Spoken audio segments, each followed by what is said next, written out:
तोरा जी में काम नहीं खे कही नहीं रे का कइले रे मैं बर्तन उर्तन माजे के बाटे हसियान हो गेले तोर लगले शादी करे के बा तोरे मने के बुझा तोरा हां का करियो का करी कितना काम करी चल हमें बर्तन माजे के बा चल ना माजो ना मजबे ना दिन भर ते लइकन संग लागल रहता है भर दिन गली घुमता है आंगनबाड़ी तो घुमता है हां तोरा जी में कोनो काम नहीं करे रानी तोरा बुझाता कितना काम करी हम का कइले का कही हां का कइले बोल कपड़ा कइले रे तोर कपड़ा के पीछे रह कपड़ा फिसल हो गेली बर्तन की मजा हो अते आंगनबाड़ी पिछवा क्या करत रहली है ढेर लइकन संग तू घुमता है जान जी तो लगले शादी करत नहीं ते बहुत उड़ता रे खूब गली घुमता रहते हम बियाह हुआ ना करम तो क्या करा से करबे बियाह ना करबे तो ऐसे ही रहबे हम एगो लड़का से प्यार करनी के करा से हमारे लिए भेंट कराओ ठीक बा हम उनका से मिलवाई तारे के कहिया मिलवा तेरे बोल कल सवेरे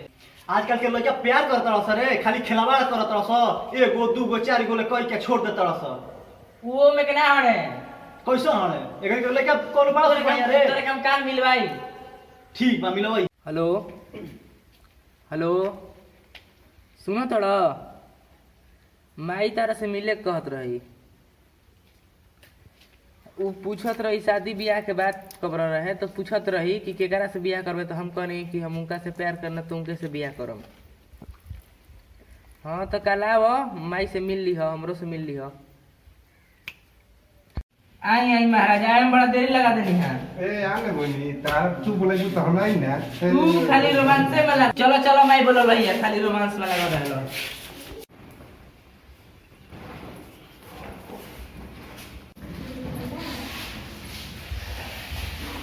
ए माई का हो ये है होके वाला देख लिया क्या इधर ना ओखे वाला हो ना मन जाई तू दूर रह तार संपत्ति आई तरीका के नियमित या लाइन कट लोपत में तमु देख मुहावा कैसन नहीं आबा चल चल के लोपत में चल चलो ना बारू तार माई जन बाई खड़ूस बारी आ तू ब्यूटीफुल लागेलू यही से तेरा से हम प्यार करी ना अरे तो बियाह शादी भइबे ना करे सही नहीं सट के बैठत रे हां हट हट हट हम बैठे हाँ तो बाबू तू है हमारा लड़की से प्यार कर लो हाँ आंटी जी इनका से हम ही प्यार करी ना ये हम कैसे मान ली आजकल के 2 दिन के लौड़ा छोड़ा लड़का 4-4 गो राखत और छोड़ देता रस अरे हम क्रिया खाई के कहता नहीं अपन माई बाप के हम इनका से प्यार करी ना तो हम कैसे मान ली हो अरे हम प्यार इनका से 7 महीना से हम प्यार करी ना इनका से का सबूत बा कि तू 7 महीना से करला और 2 महीना रुक जाई तू